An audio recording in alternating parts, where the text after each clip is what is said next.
Hello बच्चों, last video में हमने एक्सरसाइज स्टार्ट की थी अपनी सॉल्यूशन की। ठीक है, हमने 10 क्वेश्चंस कवर कर लिए थे। अब आज हम उससे आगे के क्वेश्चन करेंगे।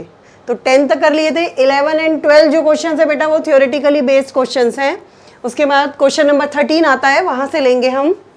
13 is the partial pressure of ethane over solution containing 6.56 gram 6.56 into 10 to the power -3 gram of ethane is 1 bar. ठीक है, एक सॉल्यूशन है जिसमें इतना मास सॉल्यूट मिला हुआ है इथेन का और उसका प्रेशर कितना है 1 बार है। If the solution contains 5 into 10 to the power -2 gram of ethane, अगर मास इतना हो जाए इथेन का तब उसका प्रेशर कितना होगा। ये भी हेनरी लॉ पर बेस्ड है, बट इसने सॉल्युबिलिटी मोल फ्रैक्शन की जगह हमें मास बताया है। तो बट हम उसी तरीके से अप्लाई करेंगे रूल कि मास of dissolved gas is directly proportional to the pressure of the gas above the liquid। जितना ज्यादा लिक्विड के ऊपर हम प्रेशर लगाते हैं उतना ज्यादा गैस का मास डिसॉल्व होगा। तो हम ये मान लेते हैं कि प्रेशर और मास डायरेक्टली प्रोपोर्शनल होते हैं। तो मास ऑफ, ये m क्या है, मास ऑफ डिसॉल्व्ड गैस। ठीक है, यहाँ पर मास दिया है इसलिए हम यहाँ पर मास ले रहे हैं, मास ऑफ डिसॉल्व्ड गैस। ठीक है, that is directly proportional to pressure. अब क्योंकि दो कंडीशन है तो हमारे लिए जो इक्वेशन आ जाएगी m1/m2 is equal to p1/p2 आ जाएगी। ठीक है, m1 m2 हमें गिवन है। m1 कितना दिया हुआ है हमें 6.56 into 10 to the power -3। m2 कितना है 5 इंटू 10 टू द पावर -2। ये वैल्यूज रख दी हमने। P1 प्रेशर कितना है, जब हमने इतना मास मिलाया है तब प्रेशर कितना है 1 बार है, तो यहाँ पर 1 ले लिया। और P2 हमें कैलकुलेट करना है। तो इस तरह से आप कैलकुलेशन करेंगे, ये प्रेशर आ जाएगा। ये आंसर दिया हुआ है यहाँ पर, इसको आप सॉल्व कर लीजिएगा बच्चों। ठीक है, सिंपल सा क्वेश्चन है। आगे चलते हैं, नेक्स्ट क्वेश्चन देखो। An aqueous solution of 2% non volatile solute. 2% non volatile solute का क्या मतलब है? 2% का मतलब है कि टोटल जो मास है सॉल्यूशन का वो कितना है। परसेंटेज का मतलब मैंने कई बार बताया आपको कि total mass of the solution is 100, उसमें से 2 ग्राम हमारे पास सॉल्यूट है और 98 ग्राम सॉल्वेंट है। ठीक है, तो एन एक्वस सोल्यूशन का मतलब सॉल्वेंट क्या है, सॉल्वेंट वाटर है। ठीक है, तो 98 ग्राम वाटर है हमारे पास। ठीक है, सॉल्यूट 2 ग्राम है और 98 ग्राम वाटर है। तो an aqueous solution of 2% non volatile solute exerts a pressure of, pressure कितना दिया हुआ है, ये सॉल्यूशन का प्रेशर दिया हुआ है, यानी कि ये आपको P1 दिया हुआ है 1.004 बार। ठीक है, और P0 जो होता है बेटा प्योर वाटर के लिए कितना होता है 1.013 बार। ये हमें पता है, इसको आप नोट करिएगा कि P0 हमें इसमें लेना है अपने आप 1.013 bar at the normal boiling point of the solvent. क्योंकि सॉल्वेंट वाटर है तो वाटर के लिए जो वेपर प्रेशर लेते हैं प्योर स्टेट में वो लेते हैं हम 1.013 bar. What is the molar mass of the solute? आपसे क्या पूछा है, molar mass of the solute पूछा हुआ है। और क्या दिया हुआ है, सोल्यूट का मास हमें दिया हुआ है 2 ग्राम्स और सॉल्वेंट का मास हमें कितना दिया हुआ है, सॉल्वेंट का मास हमें दिया हुआ है 98 ग्राम। ठीक, तो अब हम अप्लाई करते हैं राउल्ट्स लॉ। राउल्ट्स लॉ का फॉर्मूला क्या होता है? राउल्ट्स लॉ का बच्चों फॉर्मूला होता है P0 minus P1 upon P0 is equal to N2 upon N1 plus N2। ठीक है, ये होता है। यहाँ पे हम वैल्यू N2 N1 आप जानते हैं नंबर ऑफ मोल्स होते हैं, given mass upon molar mass. ठीक, तो P0 की वैल्यू हम यहाँ पर रखेंगे 1.013 माइनस P1 हमें दिया हुआ है 1.004 divide by P0 is equal to N2/N1 plus N2। बेटा यहाँ पे सीधा सीधा वैल्यू रखनी है तुम्हें।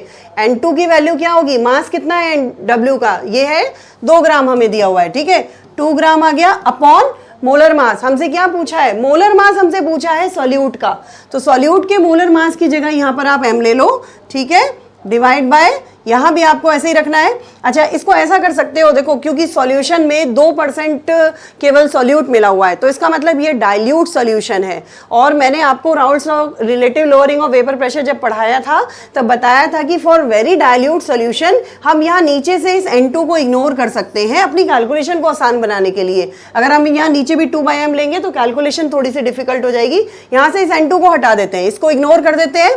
ठीक है, तो ये हो जाएगा N2/N1। तो N2 रखा 2/m और N1 हमने रखा कितना 98 हो गया वाटर का मास और मोलर मास हो गया वाटर का 18। तो ये हो गया बेटा N2 को क्या किया हमने, N2 को हमने इग्नोर किया, यानी कि आप ये कर सकते हैं कि N1 plus N2 is approximately equal to N1।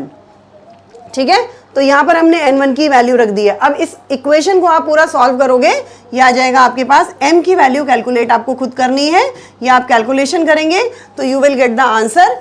मास आपका इतना आना चाहिए 41.35 ग्राम पर मोल। तो इस तरह से बेटा क्वेश्चन होगा। नेक्स्ट क्वेश्चन की तरफ चलते हैं। आगे है the vapour pressure of water is 12.3 kilo pascal. ये जो यूनिट लिखी हुई है किलो पास्कल में दिया हुआ है, इसमें आपको प्रेशर की यूनिट चेंज करने की कोई जरूरत नहीं है, किलो पास्कल है, किलो पास्कल में ले लीजिए। At 300 kelvin calculate the vapour pressure of 1 molal solution of a non volatile solute in it. 1 molal solution का क्या मतलब है, पहले तो ये बता होना चाहिए तुम्हें 1 मोलल सॉल्यूशन का क्या मतलब है। 1 मोलल, मोलालिटी, यानी कि इसकी मोलालिटी 1 दे रखी है। क्या दे रखा है बच्चों, मोलालिटी इज 1। मोलालिटी को हम कैसे डिफाइन करते हैं, हम कहते हैं number of moles of solute dissolved in 1 kg of पर kg ऑफ सॉल्वेंट। ठीक है, अगर 1 है मोलालिटी तो इसका मतलब 1 मोल सॉल्यूट का हमने मिलाया हुआ है 1 किलोग्राम सॉल्वेंट में। तो हमें सॉल्यूट के मोल्स पता चल गए, सॉल्यूट कितना हुआ 1 मोल हुआ, और सॉल्वेंट का मास पता चल गया 1 किलोग्राम, 1 किलोग्राम। ठीक है, तो इससे हमें ये पता चल गया 1 मोलल सॉल्यूशन का मतलब क्या हुआ, 1 मोल solute is dissolved in 1 mole solute dissolved in 1 kg solvent, 1 kg solvent. तो हमें सॉल्वेंट का भी मास पता चल गया और सॉल्यूट के तो मोल्स ही पता चल गए, डायरेक्ट 1 मोल है। और सॉल्वेंट हमारा क्या है, सॉल्वेंट हमारा वाटर है, सॉल्वेंट वाटर है ना, तो वाटर का मास हमारे पास है 1 kg, यानी कि 1000 ग्राम हो गया। इसके मोल्स हम निकाल लेंगे, 1000 अपॉन 18 55.55 आ जाता है ये। ठीक है, अब हमसे क्या पूछा हुआ है, calculate the vapour pressure of 1 molal solution, यानी कि सोल्यूशन का वेपर प्रेशर पूछा है।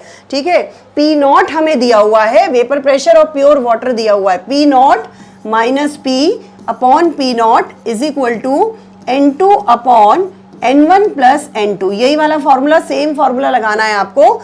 P0 कितना दिया हुआ है बच्चों, P0 हमें दिया हुआ है, P0 कितना दिया हुआ है 12.3, यहाँ पे रख दिया हमने 12.3। ठीक है, P0 की वैल्यू रख दी। अब P हमें निकालना है, calculate the vapour pressure of solution, तो P हमें कैलकुलेट करना है। ठीक है, यहाँ भी हमने रखा 12.3, P0 की वैल्यू रख दी। N2 क्या है हमारे पास, N2 होता है number of moles of solute, और सॉल्यूट कितना है 1 मोल है हमारे पास, तो यहाँ पर 1 मोल रखेंगे आप। N1 कितना है, वाटर के मोल्स आप यहाँ पे निकाल लेना। N1 कितना निकलेगा, 1000 gram is the mass of water upon 18। ये पहले भी सिखाया मैंने आपको, कितना आ जाता है 55.55, तो ये हो जाएगा 55.55 और प्लस 1। ठीक, तो इस पूरे को आप कैलकुलेट करेंगे, सॉल्व करेंगे, तो ये आपके पास आंसर आ जाएगा, प्रेशर निकल के 12.08 किलो पास्कल। ठीक है, कैलकुलेशन पार्ट बेटा मैं हर क्वेश्चन में आपको छोड़ रही हूँ, वैल्यू पुट करके आपको समझा रही हूँ, आप इसको कैलकुलेट खुद करिएगा। ठीक है, आगे चलते हैं next question. Question number 18, calculate the mass of a non volatile solute. अब इसमें क्या पूछा है हमसे, सॉल्यूट का मास पूछा है, यानी कि स्मॉल w पूछा है हमसे उसने। ठीक है, क्या पहले आप क्या करिए, क्वेश्चन को पढ़िए और उसमें जो जो कहा गया है, जो पूछा है वो लिख लीजिए, जो गिवन है वो लिख लीजिए। उसके बाद आपको सोचना है कि कौन सा फॉर्मूला हमें अप्लाई करना है। ठीक है, तो जैसे हमसे क्या पूछा है, calculate the mass of a non volatile solute, यानी कि W पूछा है हमसे। मोलर मास इज 40 ग्राम पर मोल, यानी कि सॉल्यूट का हमें मोलर मास उसने दिया हुआ है 40 ग्राम पर मोल। ठीक है, which should be dissolved in 114 gram octane.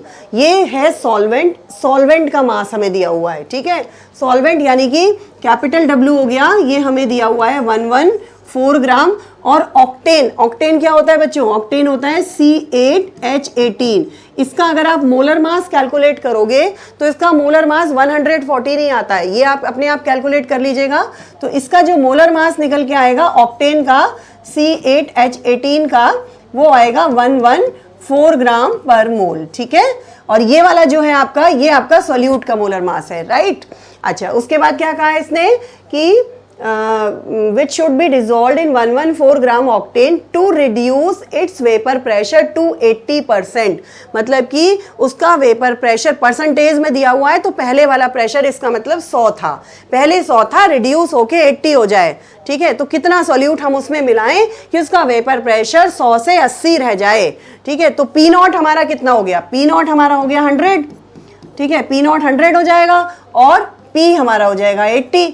अब आप फॉर्मूला अप्लाई करो, P naught minus P upon P not gives N2 upon N1 plus N2। इसमें आप वैल्यूज रखिए, मैं वैल्यूज भी रख के आपको बता देती हूँ। पी नॉट कितना दिया हुआ है 100, तो 100 माइनस 80 अपॉन 100, ये 20/100 आ जाएगा, upon is equal to N2 में आप रखिएगा बच्चों, मास हमें निकालना है, यहाँ पे गिवन मास रखना, और मोलर मास कितना है इसका 40 रखेंगे आप। ठीक है, यहाँ डिवाइड में रखिएगा, N1 की जगह रखना है 114 अपॉन 11, इसके नंबर ऑफ मोल्स आप निकाल सकते हैं। ऑक्टेन के नंबर ऑफ मोल्स मैं आपको दिखा देती हूँ, NC8H18 will be equal to 114 upon 114 is equal to 1। तो एक आ जाएगा इसका नंबर ऑफ मोल, तो यहाँ पर आप 1 रखेंगे प्लस W/40। इसको आपको सॉल्व करना है, सॉल्व करके W आपके पास आ जाएगा। इसकी सिंपल सी कैलकुलेशन है, ये आपके पास इसका आंसर आना चाहिए 10 ग्राम। ठीक है, तो बच्चों समझ में आ गया होगा आपको, ये सारे जितने भी क्वेश्चन अभी तक हम कर रहे हैं सब राउल्ट्स लॉ से रिलेटेड हैं। ठीक, अच्छा, इसके बाद आता है, और बोर्ड में हर साल लगभग आ जाता है एक क्वेश्चन राउल्ट्स लॉ से, और इसी तरह का आता है फॉर्मूला बेस्ड क्वेश्चन आता है। अब ये वाला क्वेश्चन देखो, ये थोड़ा सा ट्रिकी है question. A solution containing 30 gram of non volatile solute, यानी कि क्या दिया हुआ है हमें दिया हुआ है सोल्यूट का मास स्मॉल w दिया हुआ है हमें 30 ग्राम। ठीक है, a solution containing 30 gram non volatile solute exactly 90 gram water, solvent का मास हमें दे रखा है। ठीक है, सॉल्वेंट का मास कितना है 90 ग्राम दिया हुआ है। ठीक, 90 gram water has a vapour pressure of 2.8 kilo pascal, यानी कि जो सॉल्यूशन का सॉल्यूशन का प्रेशर है वो है 2.8 किलो पास्कल। ठीक है, जो जो चीजें दी हैं वो हम लिखते जा रहे हैं। उसके बाद क्या कह रहा है वो, further 18 gram of water is then added to the solution. उसके बाद इसमें तो उसने बताया है कि जब 90 ग्राम वाटर था तब उसका प्रेशर सॉल्यूशन का था 2.8 किलो पास्कल। ठीक है, उसके बाद उसने क्या किया, उसने उसमें 18 ग्राम पानी और मिला दिया, 18 ग्राम वाटर और मिला दिया, 18 ग्राम का मतलब 1 मोल और मिला दिया, तो 1 मोल पानी और मिला दिया, तो सॉल्यूशन का जो वेपर प्रेशर है वो कितना हो गया, वो हो गया 2.8 से 2.9 किलो पास्कल हो गया। ठीक है, उसके बाद फिर वो कह रहा है कि ये बताओ आप, calculate molar mass of the solute बताओ और वेपर प्रेशर ऑफ वाटर, यानी कि पी नॉट आपको एक तो निकालना है और सोल्यूट का मोलर मास m निकालना है। ये दो चीजें आपको कैलकुलेट करनी है। ठीक है, तो ये थोड़ा सा लंबा होगा क्वेश्चन, मैं आपको समझा देती हूँ।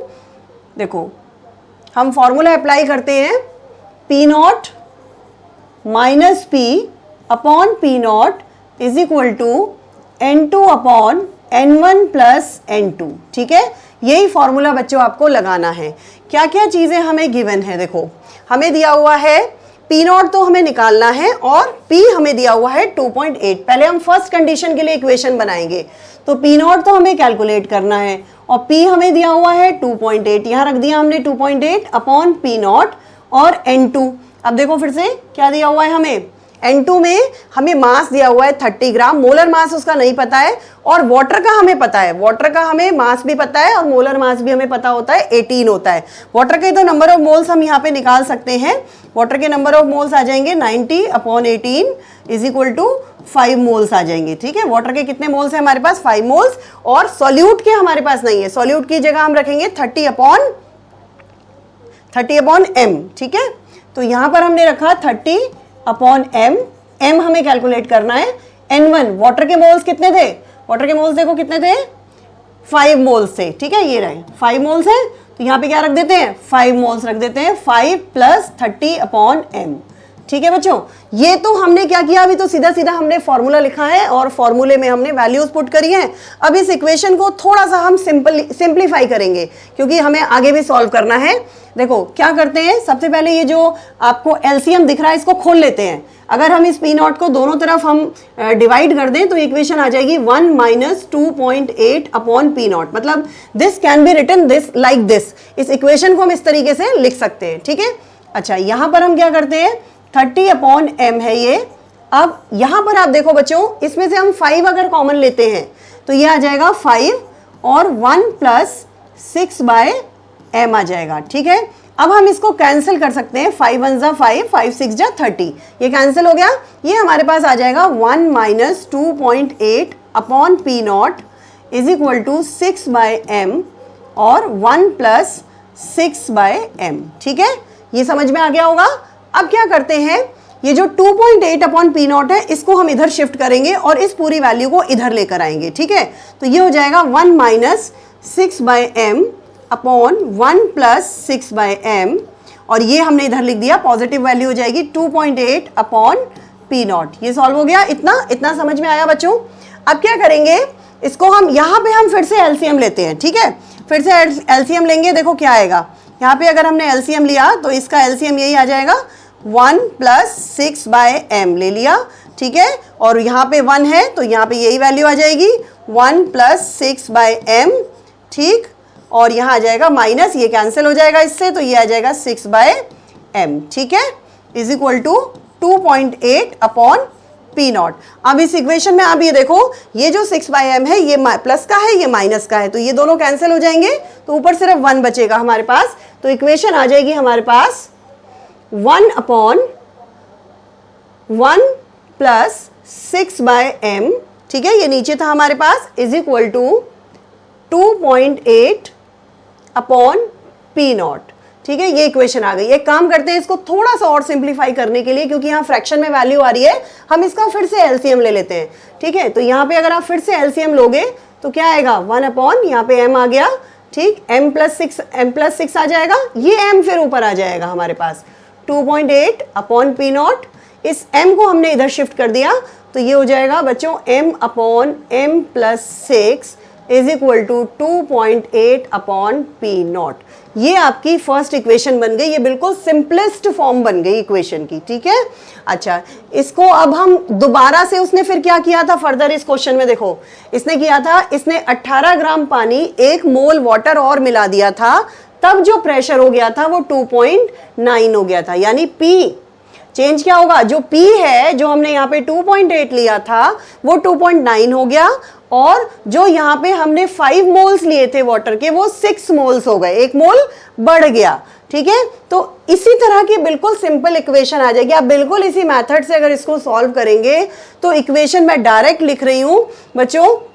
यहाँ पर देखो, पहले तो ये आप लिखेंगे इस तरह से, पी नॉट माइनस 2.9, 8 की जगह 2.9 लिखेंगे, is upon P naught is equal to 30 by M upon, यहाँ पर 6 आ जाएगा, 5 की जगह 6, केवल यही चेंज एक आएगा, ठीक है। और जब आप यहाँ पे कॉमन लेके कैंसिल करेंगे तो यहाँ पहले देखो, यहाँ कॉमन लिया था हमने 5, तो यहाँ 6 आ गया था, यहाँ हमारा कॉमन आ जाएगा 6 और यहाँ 5 बचेगा, ठीक है। तो ये हो जाएगा पी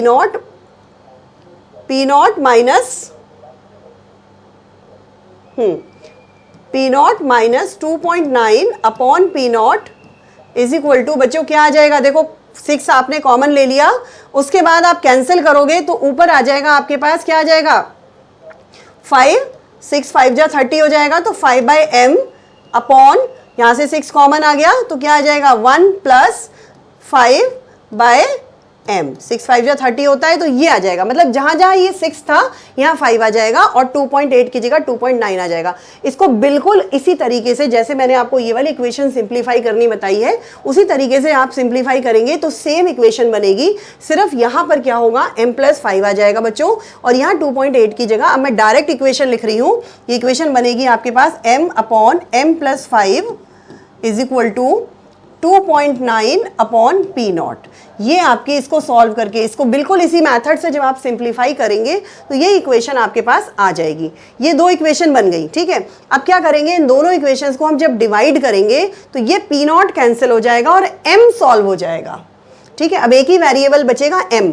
तो जब आप इन दोनों इक्वेशन को डिवाइड करोगे तो आपके पास m आ जाएगा, यानी कि अब आपको क्या करना है, इक्वेशन 1 डिवाइड बाय इक्वेशन 2 करना है। और दोनों को जब आप डिवाइड करोगे तो आपके पास m कैलकुलेट होकर आ जाएगा 23 ग्राम, ठीक है। ये मास आना चाहिए, वो कैलकुलेशन आपको खुद करनी है।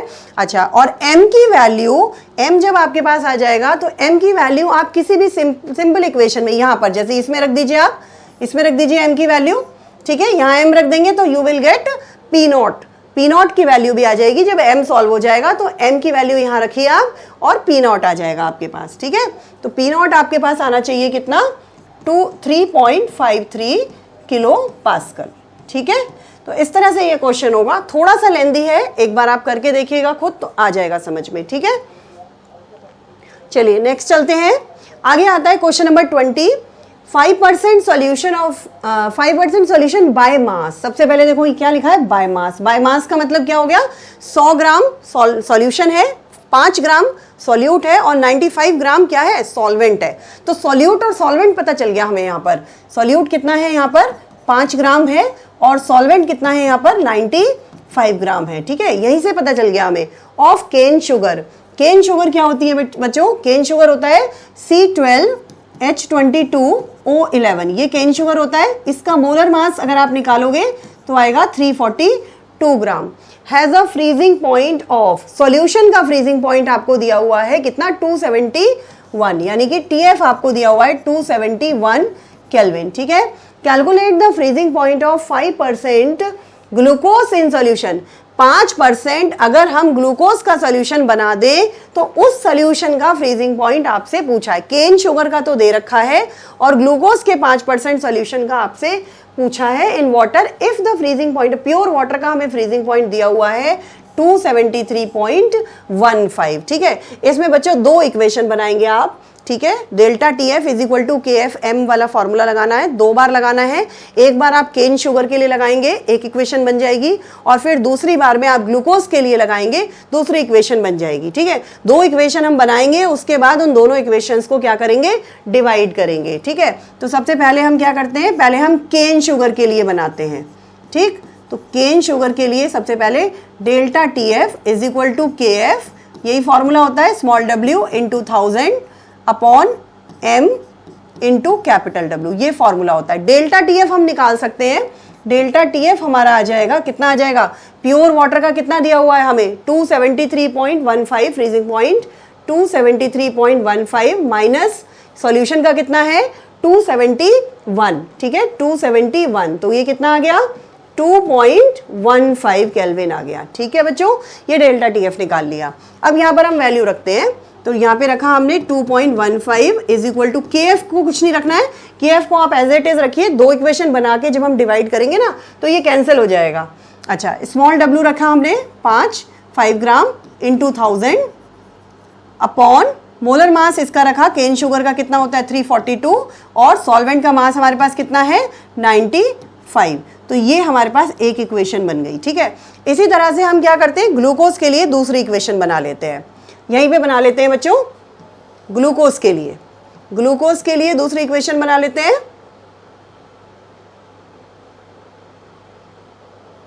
हाँ, ये आ जाएगा हमारे पास फॉर ग्लूकोज।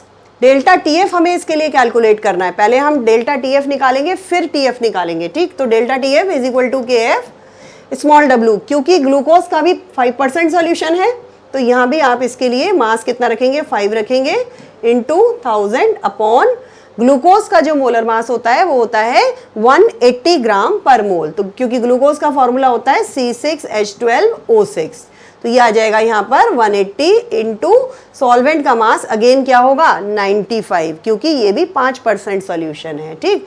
ये इक्वेशन बन गई सेकेंड। अब क्या करना है, अब इन दोनों इक्वेशंस को डिवाइड करना है, ठीक है। जब आप डिवाइड करेंगे तो बच्चों क्या होगा, KF से KF कैंसिल हो जाए, काफी सारी चीजें कैंसिल हो जाएंगी हमारे पास, ठीक है। ये देखो हमने करा 2.15 अपॉन डेल्टा टी एफ, ये डिवाइड कर रहे हैं हम, के एफ कैंस के एफ, और यहाँ पर वैल्यू रखते हैं हम 5 इंटू 1000 अपॉन क्या था 342, मास कितना था 342 इंटू 95 डिवाइड बाय अगेन के F into 5 into 1000 upon 180 into 95। अब देखो क्या क्या चीज़ें कैंसिल हो रही है, उसे कैंसिल करते हैं, के एफ कैंसिल हो जाएगा, दूसरा कलर ले लेते हैं। हाँ देखो के एफ से के एफ कैंसिल कर दिया, ये 5 से 5 कैंसिल हो गया, 1000 कैंसिल हो गया, 95 कैंसिल हो गया। ठीक है ना, समझ में आ रहा होगा। 2.15 upon delta T F is equal to, ये 180 तो ऊपर आ जाएगा, 180 अपॉन 342 नीचे आ जाएगा 342। इससे आप डेल्टा टी एफ की वैल्यू कैलकुलेट करेंगे, 4 पॉइंट समथिंग ये आ जाएगा आपके पास आंसर। इसका आंसर आ जाएगा 4.09, ये आ जाएगा आपके पास 4.09 केल्विन आ जाएगा। उसके बाद आप, ये आया डेल्टा टी एफ, ये डिप्रेशन आ गया है ना। हमसे क्या पूछा है, सोल्यूशन का फ्रीजिंग पॉइंट पूछा है, तो टी एफ निकालने के लिए आप क्या करेंगे, टी एफ नॉट में से इसको माइनस कर देंगे, टी एफ नॉट माइनस 4.09, तो ये आ जाएगा आपके पास 273.15 माइनस 4.09 इज इक्वल टू, ये आ जाएगा 269.06 केल्विन। ठीक है बच्चों, ये आपके पास टीएफ की वैल्यू आ गई। तो इस तरह से हमने बेटा अब तक के 2 वीडियोस हमने न्यूमेरिकल्स के बना लिए हैं और 20 क्वेश्चंस हमने इसमें कवर कर लिए हैं। आई होप कि आप इन 20 क्वेश्चंस की प्रैक्टिस करेंगे, वीडियोस को देखते रहिएगा। कल जो नेक्स्ट वीडियो आएगी वो आगे के कमिंग क्वेश्चंस जो भी इसमें है एक्सरसाइज में, उन्हें हम कवर करेंगे। Subscribe the channel. Thank you so much for watching.